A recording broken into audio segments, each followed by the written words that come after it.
وسلام على عباده الذين اصطفى أما بعد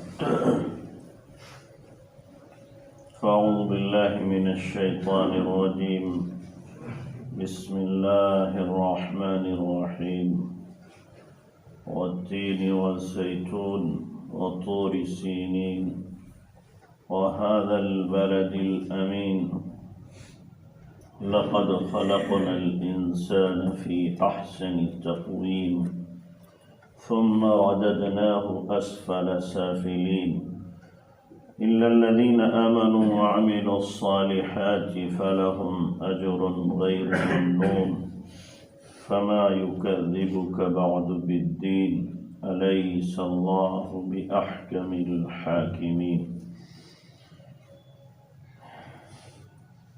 سبحان ربك رب العزة عما يصفون وسلام على المرسلين والحمد لله رب العالمين اللهم صل على سيدنا محمد وعلى آل سيدنا محمد وبارك وسلم اللهم صل على سيدنا محمد وعلى آل سيدنا محمد وبارك وسلم اللهم صل على سيدنا محمد وعلى آل سيدنا محمد وبارك وسلم میرے محترم بھائیو بزرگوں، ہر چیز کی قیمت اس کی نسبت سے بڑھ جاتی ہے۔ نسبت اگر اعلیٰ درجے کی ہے تو اس چیز کی قیمت بھی اعلیٰ ہوگی، نسبت اگر گھٹیا ہے تو اس کی قیمت بھی گھٹیا ہوگی۔ نسبت کے اعتبار سے مقام و مرتبے کا تعین کیا جاتا ہے، نسبت کے اعتبار سے حکم بدلا جاتا ہے۔ 12 سنتے ہیں، ایک اینٹ لگے منبر پہ اور دوسری اینٹ لگے بیت الخلاء میں، ایک ہی بھٹے کی ہیں، ایک ہی سانچے میں ڈھلی ہوئی ہیں، ایک ہی مستری دونوں کو لگا رہا ہے، لیکن بیت الخلاء میں بغیر چپل کے جاؤ تو لوگ دیوانہ کہیں گے، اور منبر پر چپل پہن کے آ جاؤ تو انشاءاللہ سر پہ چپل پڑیں گے۔ نسبت بدل گئی، وہاں نسبت اینٹ کی بیت الخلاء کے ساتھ ہے، یہاں نسبت اینٹ کی منبر کے ساتھ ہے۔ ہم لوگوں کو بھی نسبت حاصل ہے انسانیت کی، پھر نسبت حاصل ہے ہمیں ایمان کی، پھر نسبت حاصل ہے ہمیں جناب رسول اللہ صلی اللہ علیہ وسلم کی امت میں ہونے کی۔ یہ اعلیٰ نسبتیں ہیں جو ہمیں عطا ہوئی ہیں۔ اللہ ہمیں ان نسبتوں کا پاس و لحاظ رکھنے کی توفیق دے، اور پھر نسبت حاصل ہو گئی ہم جیسے نالائقوں کو سلسلہ نقشبندیہ کی۔ یہ نسبت بھی معمولی نہیں، بڑی نسبت ہے، گرچہ ہم نالائق ہیں لیکن نسبت بہت اونچی ہے۔ ہمارے حضرت نے لکھا ہے اور میں نے حضرت کی زبان سے خود سنا، ایک صاحب کا انتقال ہو رہا ہے، ایک صاحب کے والد کا، زبان پہ کلمہ نہیں آ رہا، تلقین بہت کی، کوشش بہت کی، لیکن زبان کلمے کے لیے کھلتی ہی نہیں۔ پریشان ہو گئے، رونے لگے، اللہ کہ میرے والد صاحب ایسے چلے گئے۔ اللہ نے ذہن میں ایک بات ڈالی، انہوں نے دل میں دعا کی کہ اللہ اگر یہ نسبت نقشبندیہ حق اور سچ ہے اور تیری بارگاہ میں قبول ہے تو اس کے وسیلے سے میرے والد صاحب کی زبان پہ کلمہ جاری کر دیں۔ دل میں ان کے دعا کرنی تھی، ادھر کلمہ زبان سے نکلا، ادھر انتقال ہو گیا۔ تو ہم اگرچہ کچھ نہیں ہیں، لیکن جو نسبت ہمیں ملی ہوئی ہے یہ بہت اعلیٰ ہے، اس کا مقام بہت اونچا ہے۔ ہمارا حال تو وہی ہے، ہوا ہے شہ کا مصاحب پھرے ہے اتراتا، ہوا ہے شہ کا مصاحب پھرے ہے اتراتا، وگرنہ شہر میں غالب کی آبرو کیا ہے، ورنہ کچھ بھی نہیں ہے۔ تو بہرحال ہم لوگوں کو نسبت حاصل ہے، اس نسبت کا ہمیں کیا کرنا ہے بھائی؟ پاس و لحاظ کرنا ہے۔ ہم مسلمان ہیں، مسلمان ہونے کا پاس و لحاظ کرنا ہے، انسان ہے، انسانیت کا پاس و لحاظ کرنا ہے۔ کبھی کبھی ہم لوگ وہ کام کر جاتے ہیں جو انسانیت سے ہی گرے ہوئے ہیں، مسلمان تو دور کی بات ہے، انسانیت سے گرے ہوئے ہیں، تو اس وقت گویا ہم دھبا لگاتے ہیں انسانیت پر بھی، بٹا لگاتے ہیں اسلام پر بھی۔ یہ بہت افسوس کی بات ہے۔ اس وقت ہمارے ذہنوں سے یہ مضمون اوجھل ہو جاتا ہے کہ ہم بھی کچھ ہیں، ہمیں بھی کچھ نسبتیں حاصل ہیں، یہ چیز ہمارے ذہنوں سے نکل جاتی ہے۔ تو اس لیے ہمیں خیال رکھنا چاہیے، کوئی قدم ہم اٹھا رہے ہیں، قدم اٹھانے سے پہلے ہمیں سوچنا چاہیے ہم ہیں کیا اور کر کیا رہے ہیں، ہماری حیثیت کیا ہے، ویلو کیا ہے، اور ہمارا کام کیا ہے، کرتوت کیا ہے۔ میرا لباس یہ، میرا تراش و خراش یہ، اور اللہ تبارک و تعالیٰ نے مجھے انسانیت کا لباس پہنایا، اسلام کے زیور سے اللہ نے آراستہ کیا، جناب رسول اللہ صلی اللہ علیہ وسلم کی امت میں ہونے کا شرف بخشا۔ کیا میں اس کا صلہ یہ دوں کہ ایسے کام کروں جس سے میرے اوپر، انسانیت پر، اسلام پر، اللہ کے نبی صلی اللہ علیہ وسلم کی نسبت پر بٹا لگ جائے؟ تو پھر مجھ سے زیادہ نالائق کون ہے؟ مجھ سے زیادہ پھر برا کون ہو سکتا ہے؟ تو اس لیے نسبت کا خیال رکھنا ہے، اس لیے کہ نسبت سے بہت کچھ حاصل ہو جاتا ہے۔ آپ نے سنا ہوگا اللہ کے نبی صلی اللہ علیہ وسلم، روٹی پکائیے، تنور میں لگائی گئی، حضرت فاطمہ رضی اللہ تعالیٰ عنہ نے ساری روٹیاں نکال لیں، ایک روٹی کچی۔ فاطمہ بہت دیر ہو گئی، آ کیوں نہیں رہی ہو؟ ابا جان، جو آپ نے روٹی پکائی تھی وہ کچی کی کچی، آٹا کچا ہے، اس پہ آگ کا کوئی اثر نہیں ہوا۔ فرمایا بیٹی، اس پر آگ کا اثر ہو بھی نہیں سکتا، اس لیے کہ میرا ہاتھ اسے لگ گیا ہے، میرا ہاتھ اسے لگ گیا ہے، اور جس کو میرا ہاتھ لگ گیا ہے اس پر آگ اثر نہیں کر سکتی۔ نبی کا ہاتھ لگے تو آگ اثر نہیں کرے گی، نبی کی زندگی اگر میرے اندر آ جائے، نبی کی محبت میرے دل میں آ جائے، نبی کی سنت میرے وجود میں آ جائے، تو کہ میرے اوپر آگ اثر کرے گی؟ اللہ تعالیٰ پھر مجھے جہنم میں ڈالے گا؟ سوال ہی پیدا نہیں ہوتا۔ حضرت انس رضی اللہ تعالیٰ عنہ کے یہاں ایک مہمان آیا، کھانا کھانے کے بعد میں ہاتھ دھوئے، رومال مانگا، تو باندھی نے لا کے دیا۔ حضرت انس نے کہا گندا رومال لے کے آ گیا، ہویا نہیں سے، تنور جل رہا تھا، اس نے جا کے تنور میں ڈال دیا اسے، اور 2 منٹ 1 منٹ بھی نہیں گزرا، نکال لیا، گرم گرم رومال نکل کے آیا، صاف ستھرا دھلا ہوا، دیا مہمان کے ہاتھ میں۔ مہمان نے ہاتھوں پوچھے، لیکن یہ پوچھا آخر یہ رومال آپ کا کہاں سے آیا ہے، کہاں بنوایا ہے؟ آگ کا کام ہے کپڑے کو خاک کر دینا، راکھ کر دینا، آپ کا ایک کون سا رومال ہے کہ آگ میں ڈالے تو آگ میل کو تو کھا لے اور کپڑا چھو تو باقی رہے گا؟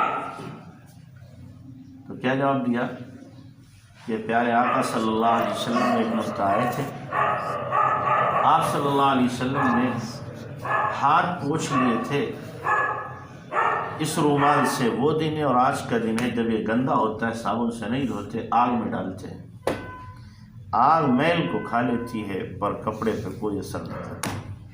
کیوں؟ نبی کا ہاتھ لگ گیا، کیا لگ گیا؟ نبی کا ہاتھ لگ گیا ہے۔ تو ہم ذرا سوچیں، غور کریں،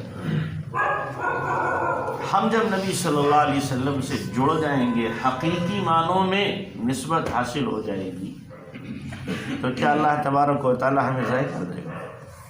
ہمیں اللہ رسوا کر دے گا؟ ہمیں اللہ تبارک و تعالی اٹھا کے پھر جہنم میں ڈال دے گا؟ وہاں تو حال یہ ہے، حضرت قاری طیب صاحب رحمۃ اللہ علیہ کے خطبات میں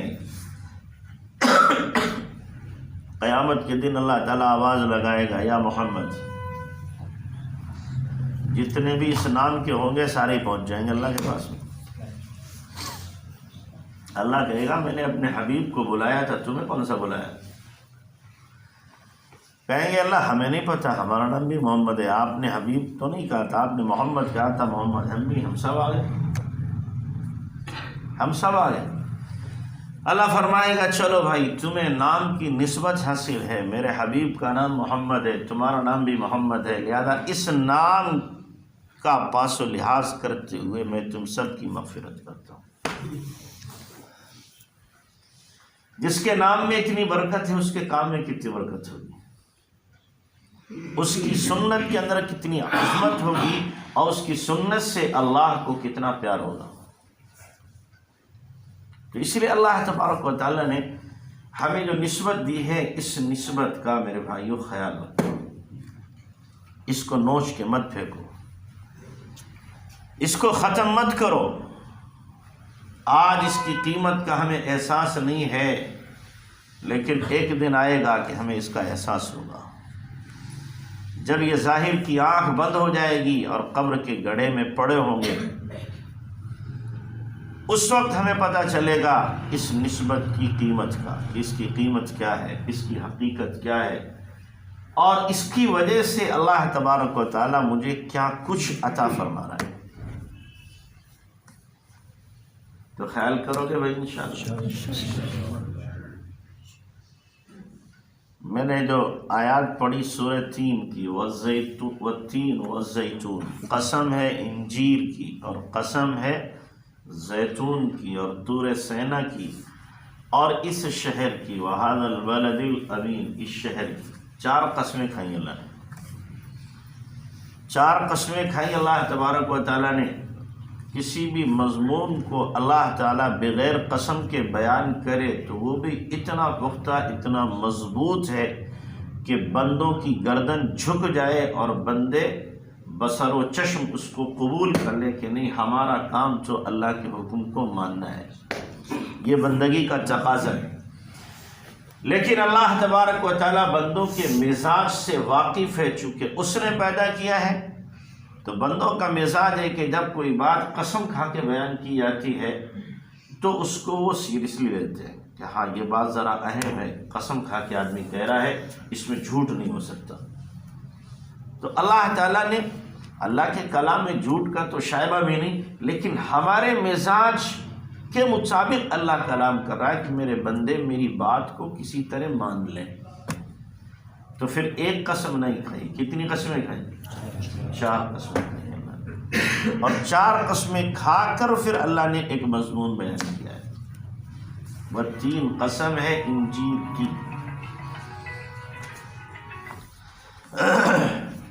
والزیتون، اور قسم ہے کس کی؟ زیتون کی۔ یہ دونوں پھل نہایت عمدہ ہیں، اور ہوتے کہاں ہیں؟ سب سے عمدہ انجیر اور سب سے عمدہ زیتون یہ فلسطین کے علاقے میں ہوتا ہے، ملک شام پورا، فلسطین پورا، پوری دنیا میں اس سے بہتر کہیں نہیں پیدا ہوتا۔ اور یہاں کون آئے تھے؟ ابراہیم علیہ السلام کون آئے تھے؟ اور اکثر انبیاء کا مسکن اور مدفن دونوں یہ ملک شامی ہے، اکثر انبیاء کا۔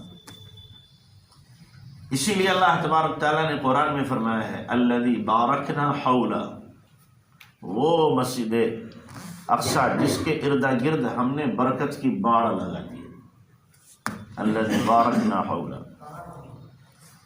تو ابراہیم علیہ السلام نے جو کچھ گویا کہ اللہ کہنا چاہتا ہے، جو کچھ ابراہیم نے بیان کیا وہ آگے میں تم سے کہنا چاہتا ہوں۔ اور پھر کیا کہا؟ وطور سینین، اور طور سینا کی قسم۔ طور سینا کون سی جگہ ہے؟ جہاں پر حضرت موسیٰ علیہ السلام اللہ سے ہم کلام ہوئے۔ تو گویا کہ اللہ کہنا چاہتا ہے کہ موسیٰ علیہ السلام کی شریعت میں اور تورات کی تختیوں میں جو مضمون تھا اس کا خلاصہ تم سے میں بیان کرنا چاہتا ہوں۔ وَهَذَا الْبَلَدِ الْأَمِينَ، اور یہ امانت والا شہر مکۃ المکرمہ، یہاں کون پیدا ہوا؟ اللہ کے نبی جناب رسول اللہ صلی اللہ علیہ وسلم۔ یہ آپ کا مولد ہے۔ آپ صلی اللہ علیہ وسلم کو اللہ تبارک و تعالیٰ نے بلد امین میں پیدا کیا۔ نبی بھی امین ہے، شہر بھی کیا ہے؟ بلد امین ہے۔ اللہ خود کہہ رہا بلد امین ہے، اور ماں بھی آمنہ ہے۔ کیا ہے؟ ماں آمنہ ہے۔ فرشتے جبرائیل کیا ہے؟ جبرائیل امین ہے۔ تو اللہ فرما رہا ہے کہ جو میرے نبی محمد الرسول اللہ صلی اللہ علیہ وسلم مضمون لے کے آئے، جو ہدایت کا سامان لے کے آئے، ان سب کو میں تمہارے سامنے رکھ رہا ہوں۔ وَهَذَا الْبَلَدِ الْأَمِينَ، اور اللہ نے آگے کیا کہا؟ مضمون کیا بیان کیا؟ لَقَدْ خَلَقْنَا الْإِنسَانَ فِي أَحْسَنِ تَقْوِيمٍ، کہ ہم نے انسان کو سب سے خوبصورت سانچے میں پیدا کیا ہے۔ انسان سے زیادہ خوبصورت سانچہ کوئی نہیں۔ خوبصورتی نام صرف ظاہر کے اچھا ہونے کا نہیں ہے، خوبصورتی اعضاء کے تناسب اور خوبیوں کا، کمالات کا ہونا، یہ سب خوبصورتی کے اندر ہے۔ تو انسان کو اللہ تبارک و تعالیٰ نے خوبصورت پیدا کیا، سب سے زیادہ خوبصورت پیدا کیا۔ اب خوبصورتی میں ہرن بھی بڑا اچھا لگتا ہے، مور بڑا خوبصورت لگتا ہے، دیکھنے میں رنگ برنگی ناچتا ہے، تو کیا کہنے اس کے، لیکن انسان اس سے بھی زیادہ خوبصورت ہے۔ کیوں؟ اچھا، آپ جتنے بیٹھے ہو، میں آپ میں سے کسی سے کہوں بولو کون مور بننا چاہتا ہے؟ کوئی چاہے گا؟ کوئی بھی نہیں چاہے گا۔ کیوں نہیں چاہے گا؟ اس لیے کہ ہر آدمی سینہ ٹھوک کے کہے گا مور سے زیادہ خوبصورت ہوں میں، مور سے زیادہ کیا ہوں؟ خوبصورت ہوں۔ یہ انسان کے سب سے زیادہ حسین ہونے کی علامت ہے۔ کبھی بھی کسی مخلوق جیسا بننے کی تمنا نہیں کرتا، کبھی بھی، کہ یہ حسین مخلوق میں اس جیسا بن جاؤ، حسن کی وجہ سے۔ وہ الگ چیز ہے کہ آخرت میں محاسبے کی وجہ سے بعض صحابہ نے اور بزرگان دین نے کہا ہم جانور ہوتے، وہ محاسبہ آخرت کا مسئلہ ہے، لیکن ظاہری حسن اور جمال کے اعتبار سے کبھی بھی کوئی انسان یہ تمنا نہیں کرے گا میں انسان نہ ہو کر کے بھینس بنتا، لوگوں کو دودھ پلاتا، میں ہرن ہوتا پھر مجھے ذبح کیا جاتا، مشک نکلتا، لوگ خوشبو سونگتے، یا میں مور ہوتا لوگوں کو ناچ کے دکھاتا۔ کبھی کوئی انسان تمنا نہیں کرتا۔ تو انسان کے کیا ہے؟ یہ حسین ہونے کی علامت ہے۔ لقد خلقنا الانسان فی احسن تقویم، خوبصورت سانچے کے اندر اللہ تبارک و تعالیٰ نے اس کو ڈھالا ہے، بنایا ہے۔ آپ دیکھیے پھول خوبصورت لگتا ہے، کبھی آپ کا دل چاہتا سینے سے لگاؤں اسے؟ بولو، دیکھنے میں بڑا خوبصورت مور خوبصورت لگتا ہے، کبھی دل چاہتا ہے میں اسے سینے سے لگاؤں؟ کبھی نہیں دل چاہے۔ لیکن اگر خوبصورت انسان، آپ کا بچہ خوبصورت ہے، تو کیا کریں گے آپ؟ صرف دیکھیں گے نہیں، پکڑیں گے، بھینچ دیں گے اسے، بھینچ دیں گے۔ تو انسان کو اللہ تبارک و تعالیٰ نے خوبصورت سانچے کے اندر پیدا کیا ہے، نہایت خوبصورت۔ اسی لیے ایک واقعہ تھا نا کہ ایک صاحب نے اپنی بیوی سے کیا کہہ دیا؟ بیٹھے تھے مستی میں، چاند کی روشنی تھی، چاند کو دیکھ رہے تھے، بیوی کو دیکھ رہے تھے، تو مستی میں کہنے لگے اگر تو چاند سے زیادہ خوبصورت نہیں ہے تو تجھے 3 طلاق۔ محبت میں کیا ہے؟ آپے سے باہر ہو گئے، آپے سے باہر۔ کبھی کبھی آدمی کیا ہے؟ محبت میں جنون کی حد تک پہنچ جاتا ہے۔ کہہ بیٹھے تو بیوی دیندار تھی، کہنے لگی اب یہ طلاق معلق ہے، ہو بھی سکتی ہے نہیں بھی ہو سکتی، لہذا میں تم سے الگ ہوں۔ یہ مسئلہ صبح کو معلوم کرنا مولویوں سے، بتائیں گے وہ۔ رات تو ان کی بے چینی میں گزر گئی کروٹیں بدلتے ہوئے۔ اب جب صبح ہوئی تو بتایا جا کے کہ جی ایسا ایسا مسئلہ آیا، بادشاہ سلامت کو بتایا، بادشاہ کے خاص تھے، تو اس نے سارے علماء کو، مفتیوں کو بلایا، فقہا کو بلایا، بھائی مسئلہ حل کرو۔ پوری لجنہ بیٹھی، کمیٹی بیٹھی پوری کی پوری، سب سے پوچھا گیا، سب کہنے لگے جی انسان چاند سے زیادہ خوبصورت ہے اور اس کی بیوی بھی نہیں اتنی خوبصورت ہے، لہذا طلاق ہو جانا چاہیے۔ ایک مولوی صاحب بیٹھے ہوئے تھے امام حنیفہ رحمۃ اللہ علیہ کے خاص معتمد، وہ خاموش تھے۔ پوچھا بھائی آپ کیوں خاموش ہیں، آپ کیوں نہیں کچھ بولتے؟ کہ جی میرا فتویٰ یہ کہ طلاق نہیں ہوئی۔ کیوں؟ اس لیے کہ اس کی بیوی چاند سے زیادہ خوبصورت ہے۔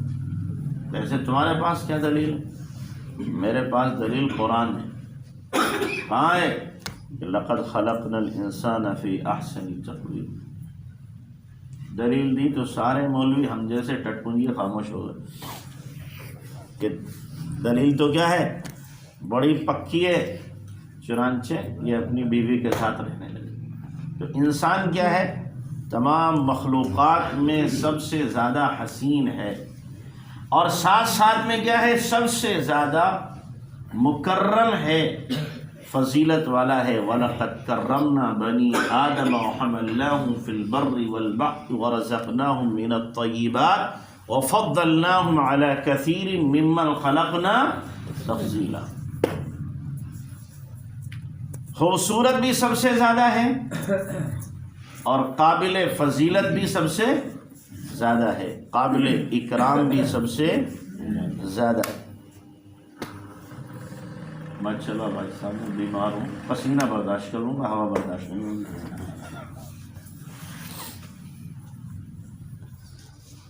تو خوبصورتی میں بھی انسان کی مثال نہیں اور کمالات میں بھی انسان کی مثال نہیں ہے۔ اور پھر سب سے بڑا کمال انسان کے اندر اس کی عقل اور شعور ہے۔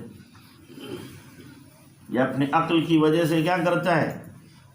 وہ کارنامے انجام دیتا ہے جو دوسری مخلوق نہیں کر سکتی۔ ساری مخلوق کو اپنا کیا بنا لیتا ہے؟ خادم بنا لیتا ہے اپنی عقل کی بنیاد پہ۔ ساری مخلوق اس کی خدمت میں لگ جاتی ہے۔ بھینس کتنی طاقتور ہے کہ نہیں؟ یہ زنجیر گلے میں ڈالتا ہے، چھوٹا سا بچہ ڈنڈے مارتا ہوا لے جا رہا ہے۔ گھوڑا کتنا طاقتور ہے، ایک لات برداشت نہ ہوگی بڑے طاقتور سے بھی، لیکن انسان نے کیا کیا؟ ڈال دی اس کے نکیل، اور جہاں چاہ رہا اسے لے جا رہا ہے۔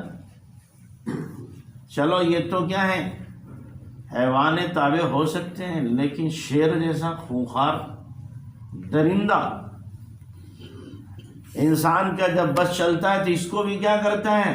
پنجڑے میں بند کر دیتا ہے اور اس کو بھی اپنا غلام بنا لیتا ہے۔ ہنٹر ہاتھ میں ہوتا ہے، شیر صاحب دم دبائے دبائے چل رہا، اس کو بھی قابو میں کر لیا۔ شیر بھی خیریت مناتا ہے، اگر ذرا میں نے شرارت کی تو میری خیر نہیں، ایک ہی فائر میں مجھے ڈھیر کر دے گا۔ یہ کس وجہ سے ہے؟ کہ اللہ تبارک و تعالیٰ نے انسان کو عقل عطا فرمائی، شعور عطا فرمایا۔ تو عقل کی وجہ سے انسان تمام مخلوقات پر قابو پائے ہوئے ہے اللہ کے فضل سے، اللہ کے فضل سے۔ اسی عقل کی وجہ سے روزانہ نت نئی کیا ہے؟ ایجادات کر رہا ہے، ہر دن کوئی نئی چیز ایجاد ہو جاتی ہے. کیا سائنس نے یہ ترقی کر لی، یہ ترقی کر لی، یہ ترقی کر لی. سائنس ترقی کر رہی ہے عقل کی بنیاد پر، لیکن عقل کس نے دی ہے؟ اللہ نے دی ہے. لیکن یہ عقل کے اندھے اللہ کو فراموش کیے ہوئے، اتنے بڑے عقل کے مالک ہوئے کہ اللہ ہی کو فراموش کر دیا. تو اللہ تبارک و تعالیٰ نے انسان کو عقل اور شعور اور آگہی وہ عطا فرمائی جس کی وجہ سے تمام مخلوقات پر اس نے قابو پایا اور پھر تمام مخلوقات کو اپنے تابع بنا لیا. لیکن یہی انسان، لقد خلقنا الانسان فی احسن تقویم، آگے اللہ نے کیا کہا؟ ثم رددناہ اسفل سافلین. پھر یہ انسان کیا ہے؟ نچلوں میں سب سے نیچے چلا جاتا ہے. پھر ہم اس کو پہنچا دیں گے نیچے، اور سب سے نیچے، سب سے نیچے پہنچے گا، سب سے اعلیٰ سب سے گھٹیا ہو جاتا ہے. اس کے کئی مفہوم ہیں کہ انسان اگر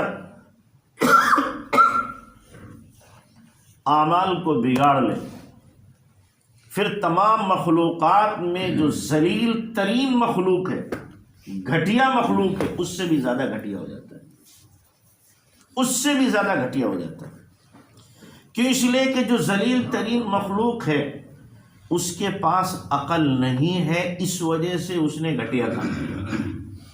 انسان کے پاس عقل تھی، پھر بھی اس نے ایسے کام کیے جو خدا کا مغضوب بن گیا اور جہنم کا ایندھن بن گیا. تو یہ اس جانور سے زیادہ گھٹیا ہے، اس جانور سے زیادہ گھٹیا ہے. اسی لیے حضرت تھانوی رحمۃ اللہ علیہ نے عجیب بات فرمائی، سنا ہوگا آپ حضرات نے. حضرت فرماتے ہیں اگر ایمان پر خاتمہ نہ ہو تو پھر مآل کے اعتبار سے انسان تمام جانوروں سے زیادہ بدتر ہے، تمام جانوروں سے زیادہ بدتر ہے، خنزیر سے زیادہ بدتر ہے اگر ایمان پر خاتمہ نہ ہو.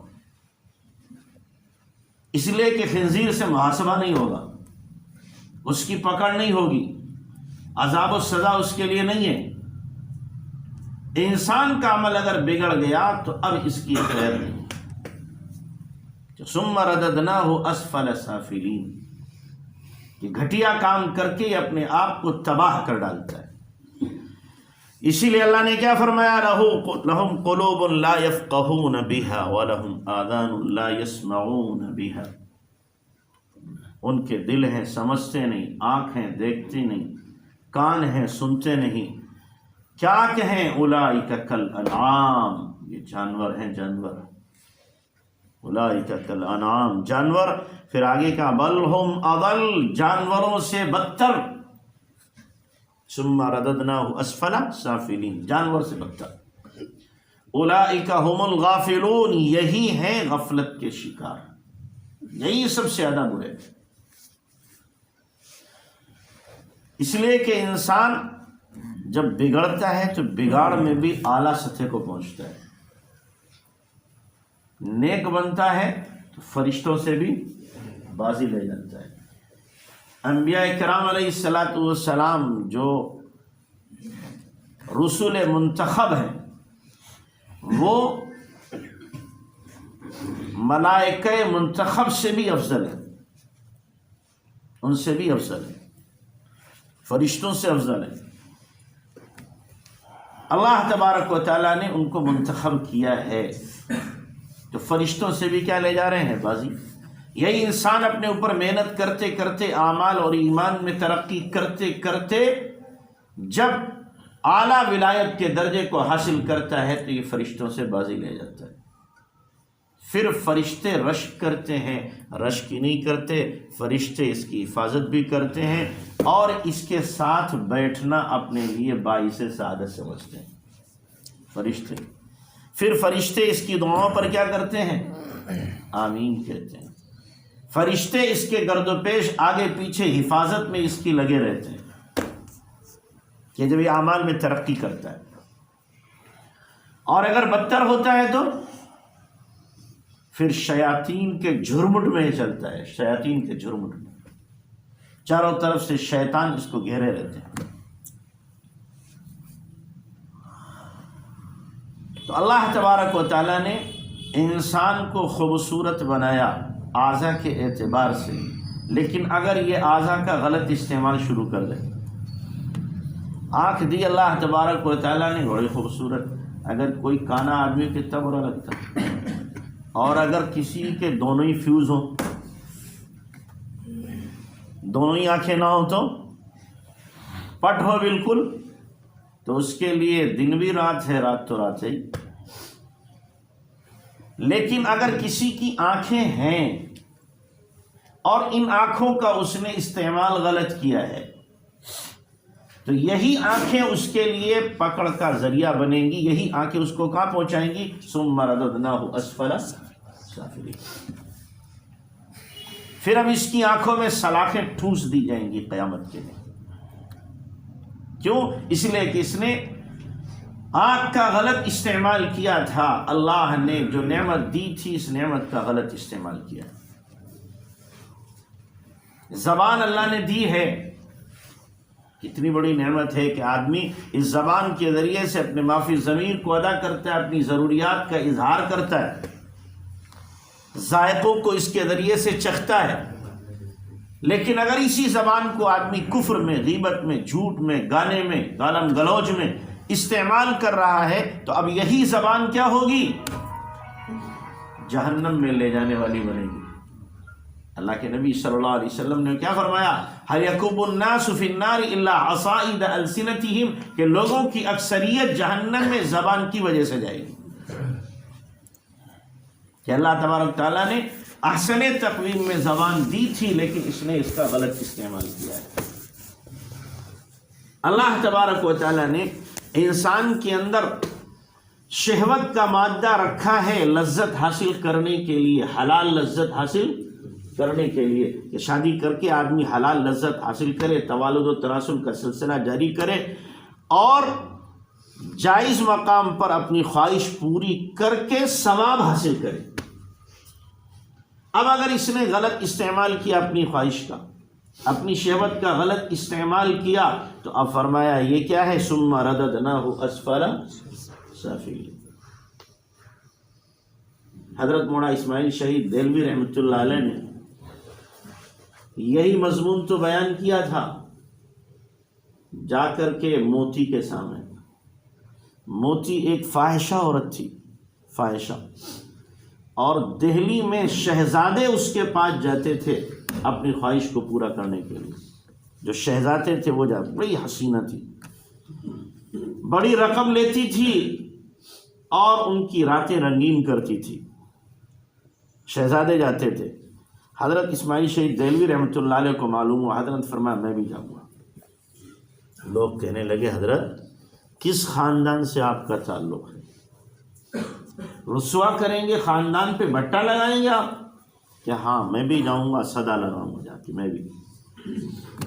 چنانچہ ایک رات فقیروں کا لباس اور بھیس بدلا اور رات میں جا کے دستک دی۔ جو وہاں پہ دروازے پہ رہنے والا تھا پوچھا کون ہے؟ کہ فقیر ہوں۔ تو موتی نے کہا بھائی دے دو اسے کچھ۔ وہ دینے آیا، کہنے لگا نہیں میں پہلے صدا لگاتا ہوں اس کے بعد لیتا ہوں جو دینا ہوتا ہے۔ کیا صدا لگاؤ گے؟ کہ دروازہ کھولو۔ دروازہ کھولا گیا، وہ میک اپ کیے ہوئے، حسن و جمال اور اعلیٰ قسم کے لباس زیبتن کیے ہوئے بیٹھی تھی تخت کے اوپر۔ حضرت نے کہا یا بوریا بچھا دو، بوریے پہ بیٹھ گیا۔ اس سے کہا تم سامنے بیٹھ جا، اسے سامنے بٹھایا، نظر نیچے کی، اور یہی صورت پڑھی والتین والزیتون وطور سینین وہذا البلد الامین لقد خلقنا الانسان فی احسن تقویم، اور اسی پہ بیان شروع کیا۔ بیان کرتے رہے، پھر انسان کی قیمت اور پھر انسان کا زوال، پھر انسان کا اٹھنا، اللہ کے یہاں مقبول ہونا، اللہ کے یہاں مردود ہونا، یہ سب کچھ بیان کیا۔ تو دل سے بات نکلتی ہے اثر رکھتی ہے، پر نہیں طاقت پرواز مگر رکھتی ہے۔ حضرت بیان کرتے رہے، وہ روتی رہی 2-2.5 گھنٹے بیان ہوا اسی پہ، روتی رہی۔ حضرت نے کہا ٹھیک ہے اب میں جاتا ہوں۔ کہنے لگی نہیں اب ایسے آپ نہیں جا سکتے، مجھے توبہ کے کلمات پڑھائیے، میں توبہ کرتی ہوں۔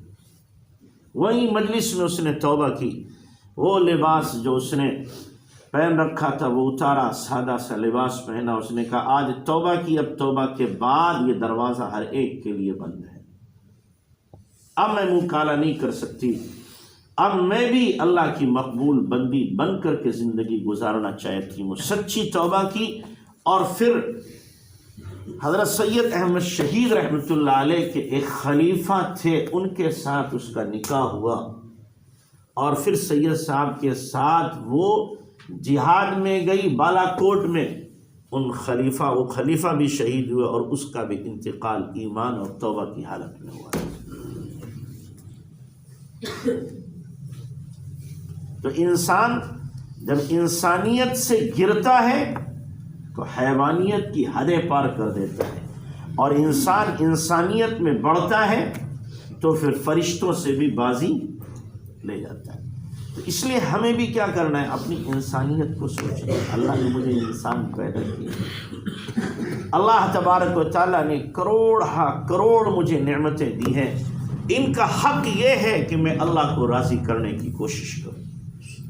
ثم رددناہ اسفل سافلین، ورنہ پھر کیا ہوگا کہ میں بھی بدترین انسانوں میں شمار کیا جاؤں گا، اسفل السافلین میں پہنچوں گا، اسفل السافلین، اگر میں نے اللہ کی دی ہوئی نعمتوں کا حق ادا نہ کیا۔ اور ایک مضمون اس کا دوسرا بیان کیا جاتا ہے کہ ثم رددناہ اسفل سافلین، اس کا مفہوم یہ ہے کہ انسان کو اللہ تعالیٰ قوت دیتا ہے، طاقت دیتا ہے، حسن و جمال دیتا ہے، سب کچھ دیتا ہے، لیکن ایک وقت آتا ہے کہ یہ ساری طاقتیں زوال پذیر ہوتی ہیں، دھیرے دھیرے گھٹنا شروع ہوتی ہیں۔ بڑا طاقتور تھا، کمزور ہوا، آنکھیں بڑی حسین تھیں، لیکن اب حسن جاتا رہا، چہرے پہ جھریاں پڑ گئیں، بال بڑے خوبصورت تھے، کمر تک آتے تھے، کولوں تک آتے تھے، اب دمیں خر ہو گئی، گدھے کی دم دکھائی دے رہی ہے۔ بڑا حسن و جمال چہرے پہ تھا، لیکن اب وہ رعنائی، وہ تابانی سب ختم، کمر بالکل سیدھی رہتی تھی، بڑا شڈول جسم تھا، لیکن اب کمر جھک کے کمانی ہوئی، کوئی نانا ہوا، کوئی نانی ہوئی، کمر جھک گئی۔ جو ہاتھ کیا تھے، انگلیاں کہی جاتی تھی کیا انگلیاں ہیں، لگ رہا ہے کیا ہے، گاجر ہے، لیکن وہی انگلیاں اب ٹیڑھی ہونے لگی۔ ان ہاتھوں میں طاقت تھی کہ گھوسا مارے تو آدمی کا بھیجا باہر ہو جائے، اب ان ہاتھوں سے کیا گلاس بھی نہیں تھمتا، راشا ہو گیا۔ وَمَن نُعَمِّرْهُ نُنَكِّسُهُ فِي الْخَلْقِ، کہ جس کو ہم عمر دراز دیتے ہیں تخلیق میں اس کو الٹا کر دیتے ہیں۔ جیسے بچپن میں طاقت کم ہوتی ہے جب پیدا ہوتا ہے، ایسے ہی جب بوڑھا ہو جاتا ہے تو پھر اعضا اس کے جواب دینے لگتے ہیں، کہ وہ پہلوان جو دیوار میں گھوسا مار کے اینٹ نکال دے، اتنی طاقت، لیکن وہی پہلوان ایک وقت آتا ہے کہ چارپائی سے ہلنے کے لیے بھی محتاج ہوتے ہیں، دوسرے کے محتاج ہو جاتے ہیں۔ اب ان سے کھڑا نہیں ہوا جا رہا کہ جی آپ نے تو کیا ہے اعلان کیا تھا پورے شہر میں مجھ سے آ کر کوئی پنجہ آزمائی کرے، پورے ملک میں آ کر کے مجھ سے کوئی کشتی لڑ کے دکھائے، میری طاقت کو کوئی چیلنج کرے۔ اب کیا ہو گیا، اب کیا ہوا کہ موت نے ڈیرا ڈال دیا ہے۔ بڑھاپے نے کیا ہے، جب اپنی طاقت بڑھاپے نے دکھائی ہے تو میری طاقت کیا ہو گئی، کمزور ہو گئی، اب میں بے بس ہو گیا، طاقتیں ختم۔ جو دماغ بہت پلاننگ کرتا تھا، بڑا پلانر دماغ تھا ان کا، طرح طرح کی تدبیریں اور طرح طرح کی پلاننگیں کرتا تھا، اب بڑھاپے میں جی کھانا کھا لیا ہے اس کے بعد یاد ہی نہیں رہتا کھایا کہ نہیں کھایا، کھانا کھلاؤ، اتنا بھی ہوش نہیں رہتا۔ نماز پڑھ لی کہ یاد ہی نہیں رہا پڑھی کہ نہیں پڑھی، اچھا دوبارہ پڑھا، سب ختم۔ قوت ختم ہو گئی، طاقت ختم ہو گئی، دماغ ختم ہو گیا، کیا ہو گیا؟ ثم رددناہ اسفل سافلین، کہ طاقتور تھا، اعضاء بہت اچھے تھے، لیکن اب دوبارہ پھر ادھر کو جا رہا، نیچے کو، دوبارہ پھر نیچے کو جا رہا۔ تو اس لیے اللہ تبارک و تعالیٰ نے انسان کو احسن تقویم میں پیدا کیا ہے۔ حق یہ ہے اس کے اوپر کہ اللہ کے حکم کو پہچانے، جانے اور اس کے مطابق اپنی زندگی کو ڈالنے کی کوشش کرے، یہ اس کا حق ہے۔ اللہ نے اگر کسی کو حسن دیا ہے، اس حسن کے ذریعے سے بے حیائی کے اڈے قائم نہ کرے۔ مجھے اللہ نے حسین بنایا ہے، لہذا میں کیا کروں گا؟ عورتوں پہ ڈورے ڈالوں گا اور ان کی عزت کو تار تار کروں گا۔ کسی عورت کو اللہ نے خوبصورت بنایا ہے تو میک اپ کر کے باہر نکلتی ہے تاکہ جوانوں کو رجائے اور ان کی جوانی داغدار کر دے، جوانی داغدار کر دے۔ یہ بے حیا عورت ہے۔ اس نے نہیں سمجھا کہ اللہ نے احسن تقویم میں مجھے اس لیے نہیں پیدا کیا تھا کہ میں کیا کروں؟ زندگیاں تباہ کروں۔ کہ کوئی طاقتور ہے، سینہ چوڑا ہے، مڈے موٹے ہیں اور اللہ تبارک تعالیٰ نے قوت بازو کی دی ہے، تو اس کا مطلب نہیں ہے کہ اب یہ کمزوروں کو ستائے، کمزوروں پر ظلم کرے اور ان کے مال کو ہڑپ کر لے۔ اس لیے اللہ تبارک و تعالیٰ نے نہیں دی ہے، اس لیے دی ہے کہ کمزوروں کی یہ مدد کرے۔ یہ طاقت اس لیے نہیں ہے کہ اب جا کر کے آدمی کیا کرے؟ زنا کرے، اس طاقت کے ذریعے سے اپنی قوت کو دکھائے لوگوں میں، نہیں۔ یہ ایسا کرے گا تو ایک دن اس کو دیکھنا پڑے گا کہ ذلیل ہو کے رہے گا، رسوا ہو کر کے رہے گا۔ مال کی طاقت اگر اللہ نے دی ہے تو اس لیے نہیں دی، اس مال کے ذریعے سے آدمی کیا کرے؟ اپنی جائز ناجائز ہر قسم کی خواہشات اور چاہتوں کو پورا کرے، اس لیے مال نہیں ہے، اس لیے مال نہیں ہے۔ مال اس لیے اللہ تبارک و تعالیٰ نے دیا ہے کہ اس کے ذریعے سے آدمی حاجت مندوں کی حاجت کو پورا کرے۔ تو احسن تقویم میں اللہ نے پیدا کیا۔ آدمی اگر ٹھان لیتا ہے کہ نہیں، مجھے اللہ نے خوبصورت سانچے میں ڈھالا ہے لیکن میں اس خوبصورتی کی وجہ سے گناہ نہیں کروں گا، اللہ اس کی حفاظت کرتا ہے، اللہ اسے بچاتا ہے۔ حجاج بن یوسف کا بھتیجا تھا، خوبصورت بھی تھا، طاقتور بھی تھا، وزیر بھی تھا، لیکن بڑا عیاش، بدماش، فاسق و فاجر، ظالم تھا۔ حجاج بن یوسف ظالم تو تھا پر زانی نہیں تھا، ظالم تو تھا پر شرابی نہیں تھا، ظالم تو تھا لیکن حیادار تھا، بے حیا نہیں تھا، نمازی تھا، قرآن کا قاری تھا، قرآن کا عاشق تھا، تہجد گزار تھا حجاج بن یوسف۔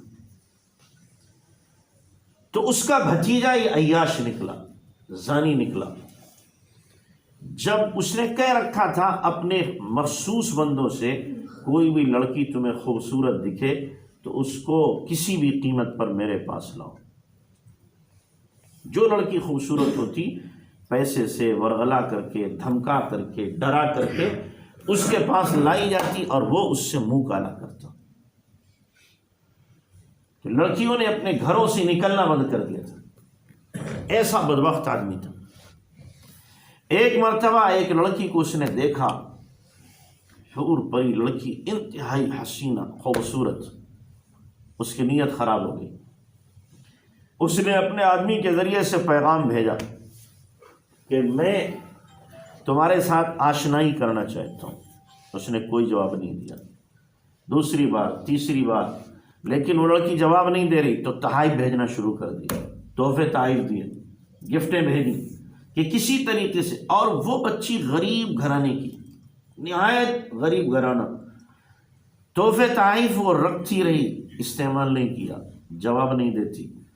جب بہت پریشان کیا تو اس نے ایک پرچے پہ لکھ کے بھیجا، اگر آپ مجھ سے اپنی خواہش پوری کرنا چاہتے ہیں، میرے بھائیوں کو پیغام بھیجو اور نکاح کر لو، مجھ سے جائز طریقے سے خواہش پوری کرو۔ لیکن وہ بدبخت نکاح کب کرتا؟ اس نے کہا نہیں، میں تو تجھ سے آشنائی کرنا چاہتا ہوں۔ تو اس نے کہا یہ نہیں ہو سکتا۔ جب پانی سر سے گزر گیا تو اس نے اپنی ماں کو کہا، ماں نے اپنے بیٹوں سے کہا، یقین نہیں آ رہا تھا۔ تو اس لڑکی نے تحفے تحائف دکھائے، یہ دیکھو بھیجے، یہ خطوط اس نے بھیجے، اور مجھے یہ کیا ہے، میری عزت کو بٹا لگانا چاہ رہا ہے۔ اب بھائیوں کو بھی غصہ آیا، بھائیوں نے اپنے سفر کا پلان بنا کر لوگوں میں اس کا چرچا کر دیا کہ ہم سفر پہ جا رہے ہیں۔ تو اس بدبخت کو پتہ چل گیا سفر پہ جا رہے ہیں، تو اس نے پلان بھی اپنا بنایا کہ میں اس لڑکی کے پاس آج رات جاؤں گا اور اپنی خواہش پوری کروں گا۔ بھائیوں نے کیا کیا، وہ دوسرے گھر میں چھپ گئے۔ رات میں وہ آیا، گھر میں گھسا، ادھر سے بھائی پہنچ گئے۔ بھائیوں نے ابھی وہ لڑکی کے پاس پہنچا نہیں تھا، اس سے پہلے اس کو قتل کر دیا، ٹکڑے کر دیے پورے جسم کے، اور بورے میں بھر کر کے حجاج بن یوسف کے پاس میں بھیج دیا اور کہا یہ تمہارے بھائی بھتیجے کی کرتوتیں ہیں، اس نے زنا کیا۔ حجاج بن یوسف نے تحقیقات کرائی، ٹیم بھیجی، تحقیق سے پتہ چلا کہ سینکڑوں بچیوں کے ساتھ اس نے مکالمہ کیا ہے، ان کی عزتوں کو اس نے لوٹا ہے۔ حجاج بن یوسف غصے میں پاگل ہو گیا اور اس نے کہا میں اس کے ٹکڑوں کو دفن نہیں ہونے دوں گا۔ بورے سے ٹکڑے نکالے اور کہا کتوں کے سامنے ڈال دو، اس کے گوشت کو نوچ کے کھا لیں، ہڈیاں اس کی چبا لیں، یہ اس قابل نہیں ہے کہ اس کو قبر میں دفن کیا جائے۔ تو آدمی جب نکما ہوتا ہے تو ثم رددناہ اسفل سافلین۔ اور یہاں سے یہ بھی معلوم ہوا کہ جب انسان گناہوں سے بچنے کی ٹھان لیتا ہے، طے کر لیتا ہے، تو اللہ تعالیٰ اس کے اسباب مہیا کر دیتا ہے۔ آدمی کمزور ہے، سامنے والا شہزور ہے، لیکن اس نے طے کر لیا ہے کہ مجھے گناہ نہیں کرنا ہے۔ وہ کتنی شہزور ہو، کتنی طاقتور ہو، اللہ کی مدد اگر لے گا تو اللہ تبارک تعالیٰ اس شہزور کو منہ کے بل گرا دے گا، اور اس کمزور کی اللہ حفاظت کرے گا۔ تو یہ نہ سوچے کہ میں کیسے بچوں گا، گناہوں کے دلدل میں پھنسنا یہی در حقیقت ثم رددناہ اسفل سافلین تک انسان کو پہنچا دیتا ہے۔ تو ہمیں کیا کرنا ہے، ہمیں اپنے آپ کو گناہوں کے دلدل سے بچانا ہے، گناہوں سے اپنے آپ کو پاک کرنا ہے۔ جو بندہ گناہوں سے بچ جائے گا تو پھر یہ احسن تقویم کا حق ادا کرنے والا بنے گا۔ اس لیے اللہ نے کیا کہا، الا الذین آمنوا وعملوا الصالحات فلہم اجر غیر ممنون، کہ وہ لوگ اسفل السافلین میں جانے والے نہیں ہیں۔ کون؟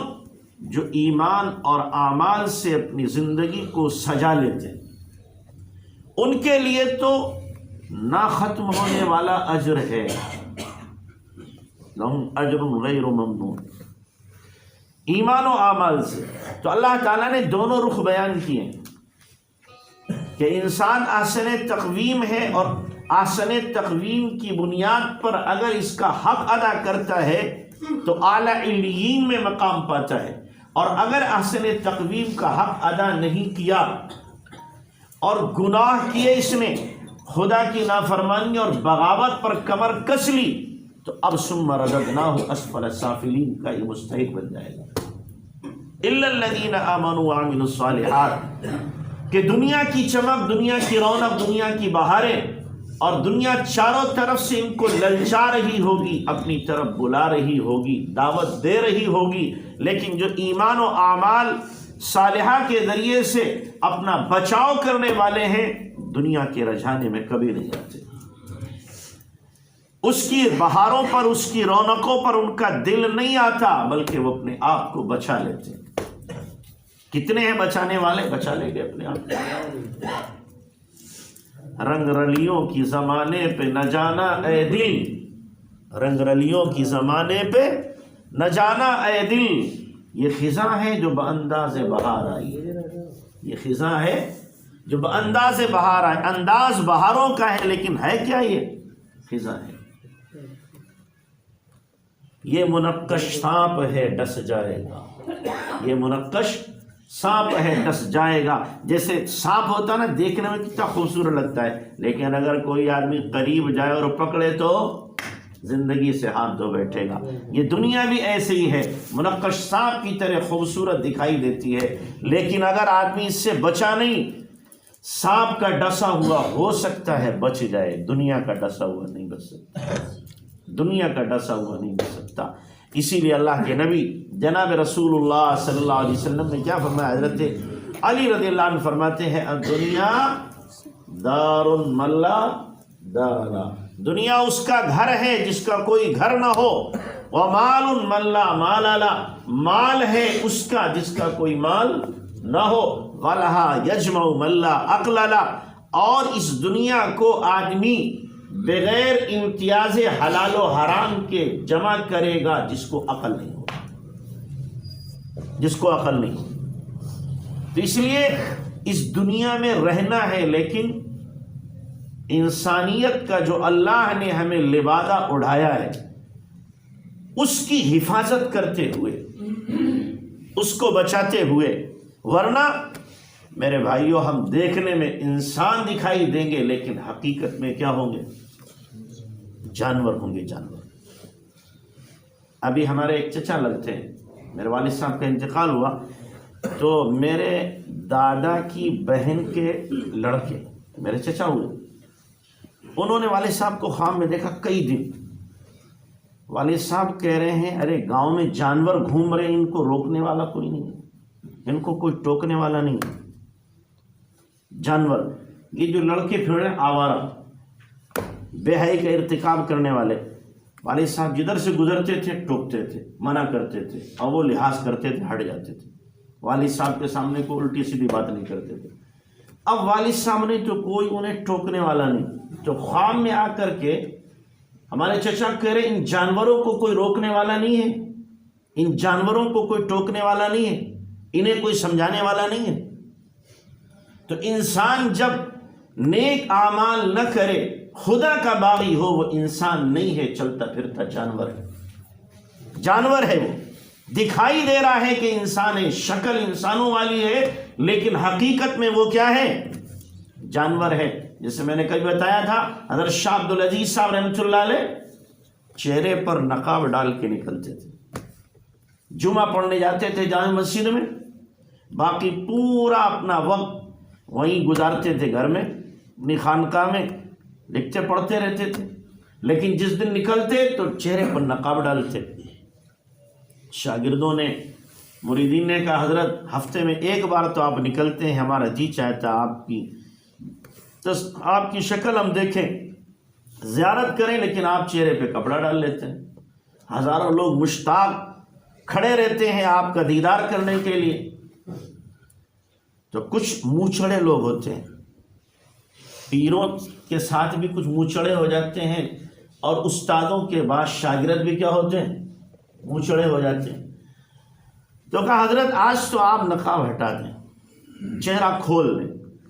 جب بہت اس نے کہا تو کہا ٹھیک ہے، جو رومال ڈالے ہوئے تھے اس کے سر پہ ڈال لیا، سر پہ جو رومال ڈالا ایک دم چیخ مار کے بے ہوش ہو کے گر گیا، بے ہوش ہو کے گر گیا۔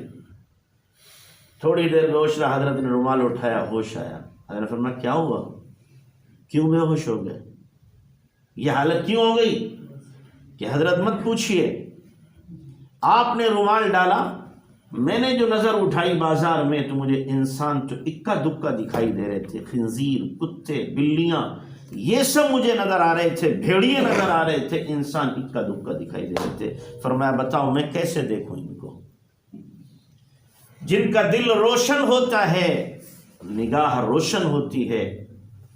دنیا والے تو انسان دیکھ رہے ہوتے ہیں، لیکن وہ اپنے دل کی بینائی سے دیکھ رہے ہیں کہ یہ انسان نہیں، یہ بھیڑیا ہے، یہ چیتا ہے، یہ شیر ہے، یہ کتا ہے، یہ خنزیر ہے، یہ بلی ہے، یہ فلاں ہے، یہ فلاں ہے۔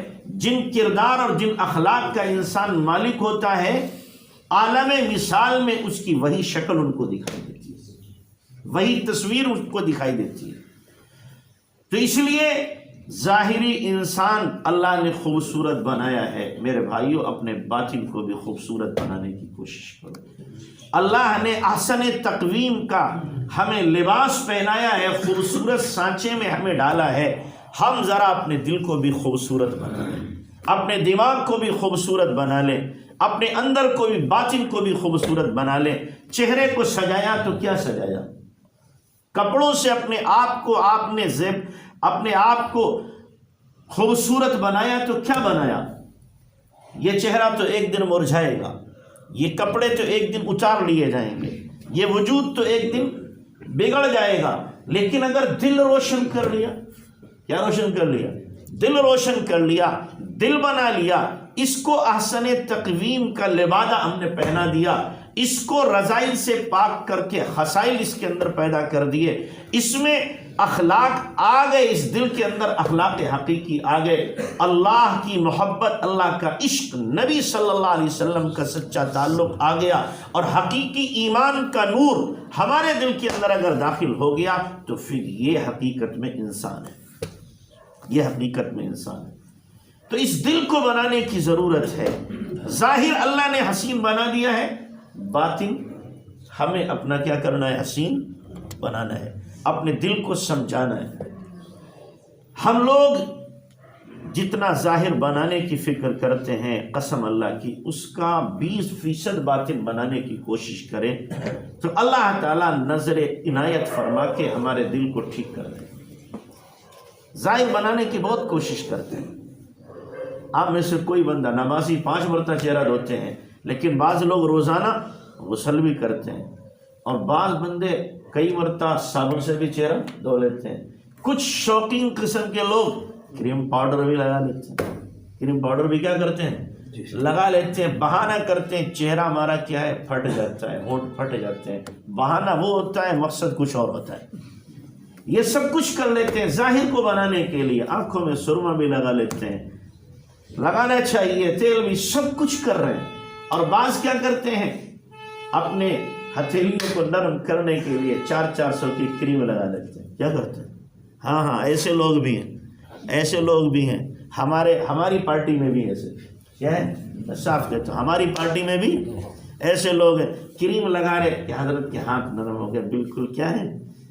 ریشم کی طرح ہیں، بزرگ ہو گئے، ہاتھ نرم ہو گئے تو کیا ہو گئے؟ بزرگ ہو گئے۔ ہاتھوں کی نرمی سے بزرگی آئے گی۔ ہاں، اللہ کے نبی نے تو مزدور کے ہاتھ کو جب دیکھا، ہاتھ ڈٹے پڑے ہوئے تھے، آپ نے اٹھا کے چوم لیا، اس کا ہاتھ کیا کیا آپ نے؟ چوما، اور فرمایا الکاسب حبیب اللہ، اپنے ہاتھ سے کمانے والا اللہ کا دوست ہے۔ تو ہاتھوں کے گداز ہونے سے بزرگی تھوڑی آ جاتی، بزرگی نام اس کا تھوڑی ہے، بزرگی دل کے بننے کا نام۔ تو ظاہر کو بنانے کی ہم بہت کوشش کرتے ہیں، بہت کوشش کرتے ہیں، لیکن ذرا تھوڑی 20% محنت بھی اگر دل کو بنانے کی کریں گے، اللہ نظر عنایت کرے گا، ہمارا دل بنا دے گا۔ اور جب دل بن جاتا ہے، دل بن جاتا ہے تو سب کچھ بن جاتا ہے، دل نہ بنا تو کچھ نہیں بنا۔ تو اس لیے اپنے دل پر محنت کرنے کی ضرورت ہے۔ ہم اپنے دل پر کیا کریں بھائی؟ محنت کریں میرے بھائیوں۔ اتنی لمبی راتوں میں تو کم سے کم 2 رکعت نماز کی توفیق مل جائے کرو، صبح کو اٹھ جایا کرو، اتنی لمبی راتوں میں تو اٹھ کر کے اللہ سے مانگ لیا کرو۔ لیکن کیا کیا جائے، کس کے سامنے رویا جائے؟ اس موبائل نے تباہ کر ڈالا۔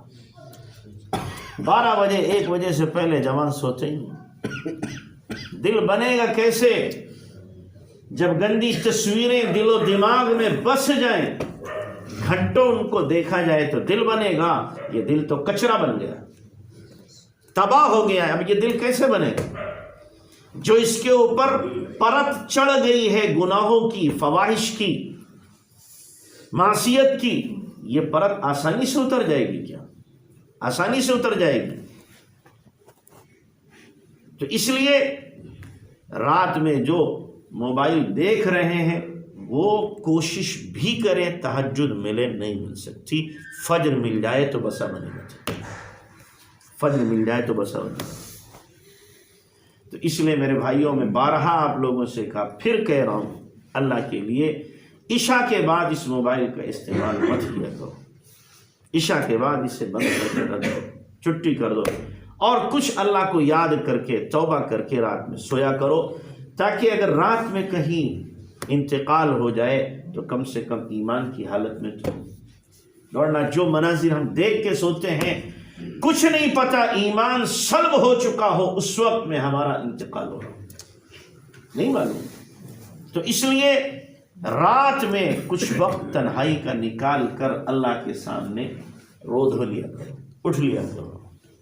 2 رکعت بھی اگر رات میں آپ پڑھ لو گے اور اللہ کے سامنے 2 آنسو بہا لو گے، انشاءاللہ یہ 2 رکعت ہمیں کہیں سے کہیں تک پہنچائے گی، کہیں سے کہیں تک پہنچائے گی. جب سچی نیت کرو گے اور رات میں گناہ کر کے نہیں سو گے تو اللہ تعالیٰ توفیق عطا فرمائے گا. کرو گے بھائی انشاءاللہ. اللہ ہم سب کو عمل کی توفیق عطا فرمائے. جیسے میں نے کہا، ظاہر کو بنانے کی جتنی ہم فکر کر رہے ہیں، باطن کو بنانے کی اس سے زیادہ فکر کرنے کی ضرورت ہے. اس سے زیادہ نہیں کر سکتے تو کم سے کم 20% تو فکر کر لو. اللہ عمل کی توفیق عطا فرمائے. دعا فرمائے. یا رب یا رب یا رب یا رب لك الحمد كما ينبغي لجلال وجهك عظيم سلطانك.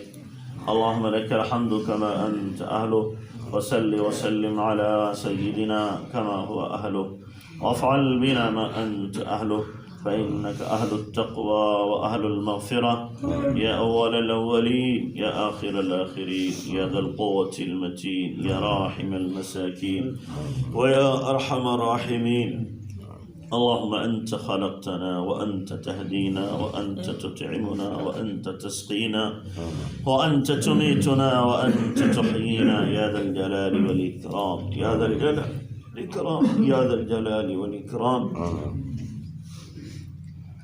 اللهم لا أحصي ثناء عليك أنت كما ثنيت على نفسك. اللهم صل على سيدنا محمد وعلى آل سيدنا محمد وبارك وسلم. ربنا ظلمنا أنفسنا وإن لم تغفر لنا وترحمنا لنكونن من الخاسرين. ربنا لا تزغ قلوبنا بعد إذ هديتنا وهب لنا من لدنك رحمة إنك أنت الوهاب. ربنا لا تؤاخذنا إن نسينا أو أخطأنا. ربنا ولا تحمل علينا إصرا كما حملته على الذين من قبلنا. ربنا ولا تحملنا ما لا طاقة لنا به، واعف عنا واغفر لنا وارحمنا أنت مولانا فانصرنا على القوم الكافرين. رب اغفر لي ولوالدي وللمؤمنين يوم يقوم الحساب. ربنا هب لنا من أزواجنا وذرياتنا قرة أعين واجعلنا للمتقين إماما.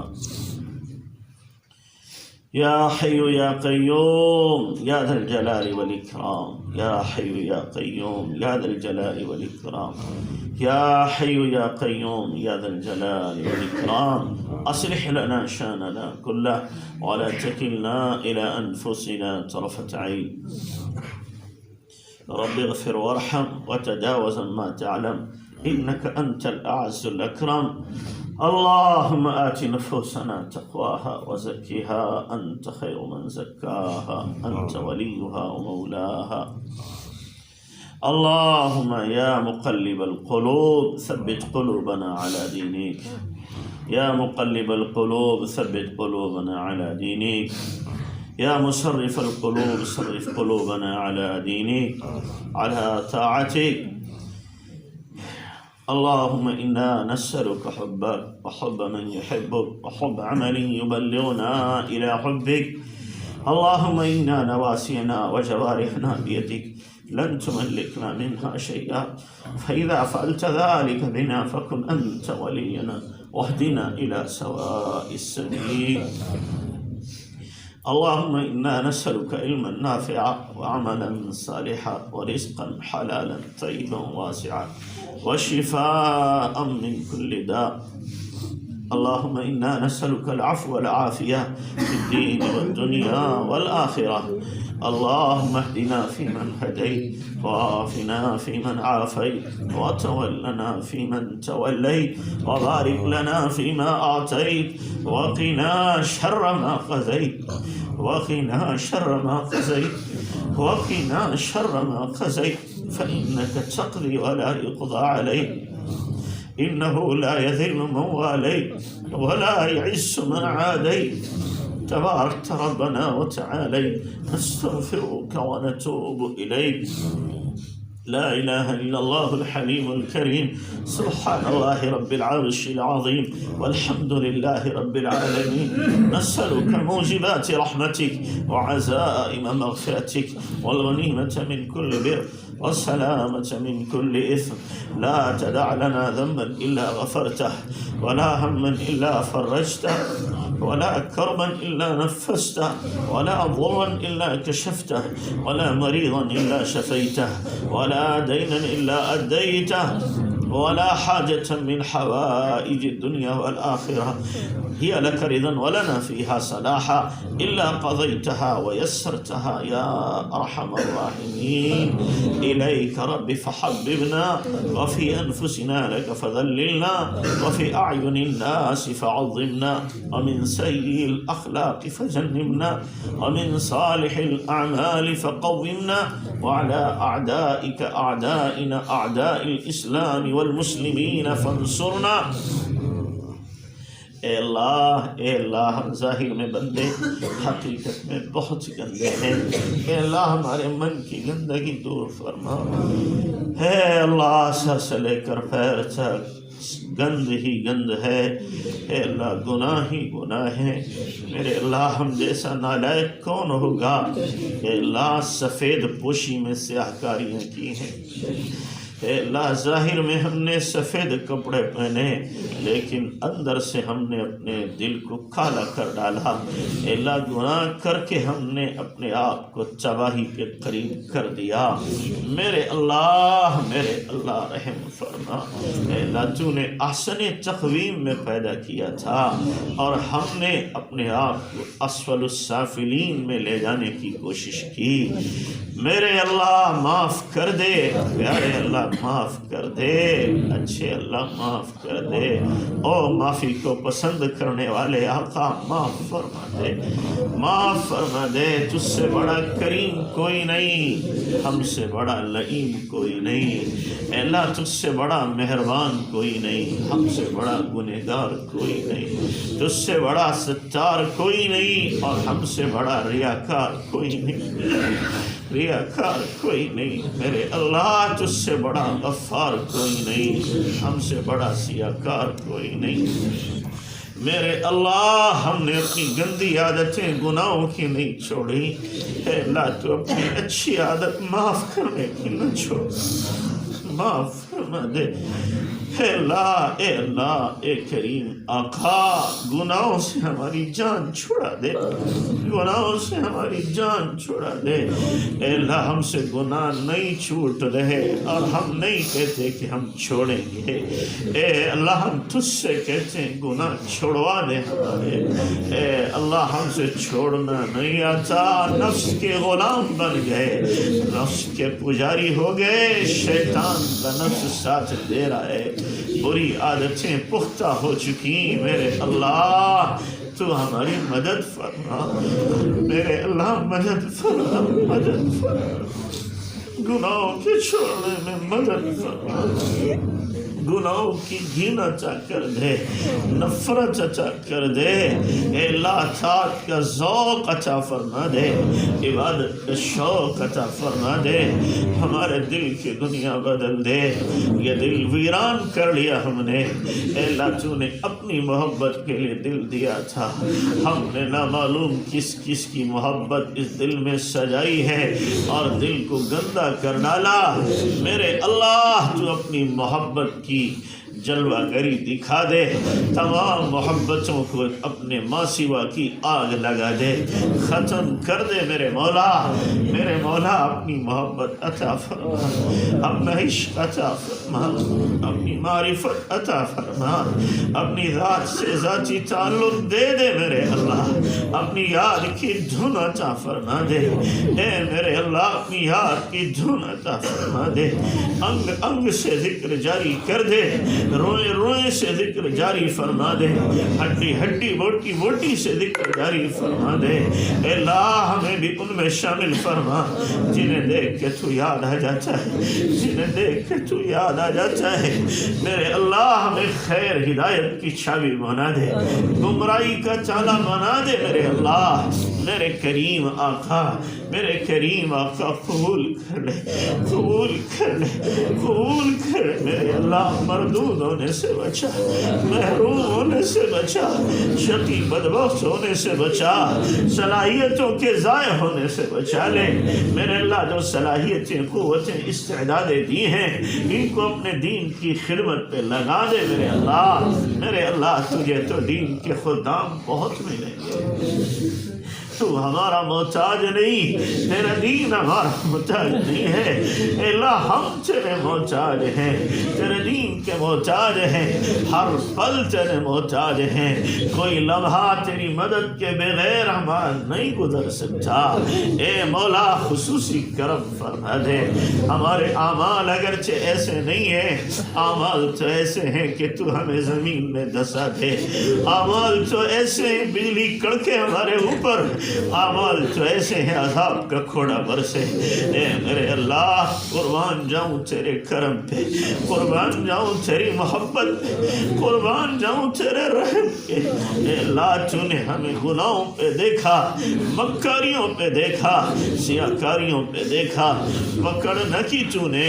اگر اتنی نافرمانی باپ کی کرتے وہ بھی جوتے مار کے گھر کے گھر سے نکال دیتا، ماں کی کرتے وہ بھی دھکے دے دیتی، اے اللہ لیکن تو کروڑوں ماؤں سے زیادہ پیار کرنے والا آقا ہے میرے اللہ۔ جیسے اب تک ہمیں تو نے نبھایا نبھایا، مرتے دم تک نبھا لے میرے اللہ۔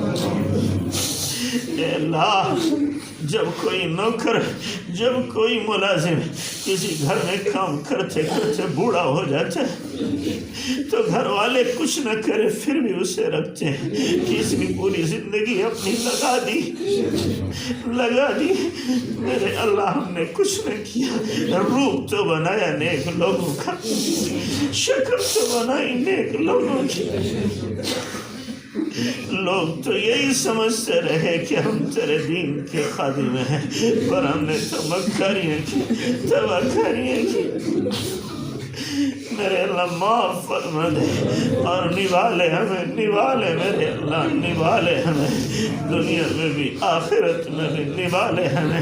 ہم گرچہ بٹا ہیں تیرے دین پر، اے اللہ بٹا ہیں تیرے دین پر، ہم یہ تیرے دین کو بدنام کرنے والے میرے اللہ معاف فرما، اپنے دین کی خدمت کے لیے حقیقی طور پر قبول کر لے، قبول کر لے میرے آقا، میرے آقا، میرے آقا۔ رسوا ہونے سے بچا لے، ذلیل ہونے سے بچا لے ہمیں دنیا میں بھی، اور کل قیامت کے دن آقا کے سامنے، نبی کے سامنے رسوا نہ فرما۔ اے میرے اللہ آقا کے سامنے، اے اللہ ہمیں سر اٹھانے کی توفیق دے دینا۔ اے میرے اللہ کریم آقا معاف فرما، اے اللہ ہمارے بیماروں کو شفا دے دے، ہمارے بیماروں کو شفا دے دے، ہمارے مقروضوں کے قرض چکا دے، ہمارے بے روزگاروں کو حلال روزی نصیب فرما، بے اولادوں کو نیک صالح اولاد عطا فرما، بن بیاہ بچے بچیوں کے غیب سے انتظام فرما۔ اے میرے پیارے اللہ ضرورت مندوں کی ضرورتیں پوری کر دے۔ اے میرے اللہ بہت لوگ پریشان حال ہیں، مصیبتوں میں پھنسے ہوئے ہیں، سب کی دشواریاں دور فرما، مصیبتیں ختم فرما۔ اے اللہ بہتوں نے دعا کے لیے کہا ہے، بہتوں کا حق ہے، اے اللہ بہت لوگ کہنا چاہتے تھے نہیں کہہ سکے، سب کی جائز مرادیں پوری فرما۔ اے اللہ سب کے دکھ درد دور فرما دے، دور فرما دے۔ اے اللہ ہمارے مدارس کی، مساجد کی، خانقاہوں کی، مراکز، مقابر، مکاتب کی حفاظت فرما، تمام دینی تنظیموں تحریکوں کی حفاظت فرما، ان کی ضروریات کا غیب سے تکفل فرما۔ میرے اللہ مسلمانان عالم کی حفاظت فرما، حمایت فرما، نصرت فرما، وحدت عطا فرما، اجتماعیت عطا فرما، انتشار خلفشار و تشتت سے حفاظت فرما۔ اے میرے اللہ کریم آقا دشمنوں کو اتنا ہنسنے کا موقع نہ دے، اتنا ہنسنے کا موقع نہ دے۔ اے اللہ دشمنوں کی لگام اتنی ڈھیلی نہ چھوڑ جو تیرے بندوں کی زندگیاں اجیرن کر دے۔ اے اللہ جو تیرے گھروں کو آگ لگا دے، تیرے قرآن کی بے حرمتی کر دے۔ اے اللہ اتنی ڈھیل نہ دے، مولا مولا لگام کس دے ان کی، دکھا دے تو اپنی طاقت ان کو، اپنی قوت کا مظاہرہ کر دے ان ظالموں پہ۔ اے اللہ اے کریم آقا انہیں دکھا دے کہ تو موجود ہے، دکھا دے اپنی طاقت میرے اللہ، ان کو اپنی قوت پہ ناز ہے، ہمیں تیرے اوپر ناز ہے، ہمیں تیرے اوپر ناز ہے میرے اللہ۔ تو نے ہمیشہ مدد کی ہے، آج بھی تو اسی قوت طاقت کے ساتھ ہے۔ اے اللہ آج بھی ہماری مدد فرما، مدد فرما میرے مولا۔ بار بار آنکھیں تیری طرف اٹھ رہی ہیں، کب تیری مدد آئے گی؟ متی نصر اللہ، متی نصر اللہ، متی نصر اللہ۔ اے میرے مولا مدد فرما، اور مدد والے اعمال کی امت کو توفیق عطا فرما، توفیق عطا فرما، کامل دین پر مجتمع فرما دے۔ اے اللہ 100% سنتیں زندگیوں میں زندہ فرما دے۔ اے میرے اللہ موت کی تیاری کی توفیق دے دے، تمام مرحومین کی مغفرت فرما، مغفرت فرما، مغفرت فرما۔ اے میرے اللہ کریم آقا ایمان کی موت عطا فرما، جمعے کے دن موت عطا فرما، شہادت کی موت عطا فرما، رمضان کے مہینے میں موت عطا فرما، سجدے کی حالت میں موت عطا فرما، اپنے راستے کی موت عطا فرما۔ اے اللہ نبی کے شہر میں جنت البقیع میں دفن مقدر فرما، ہمارے نبی کی روح کو ہماری طرف سے خوش فرما دے، خوش فرما دے میرے اللہ، اور نبی کی معیت میں جنت الفردوس میں اے اللہ دخول اولی نصیب فرما، دخول اولی نصیب فرما۔ ہماری دعاؤں کو محض اپنے فضل و کرم سے نبی پاک صلی اللہ علیہ وسلم کے صدقے وسیلے قبول فرما۔ جزا اللہ عنا محمد ما هو عنہ صلی اللہ علیہ وسلم برحمتک یا رحمت۔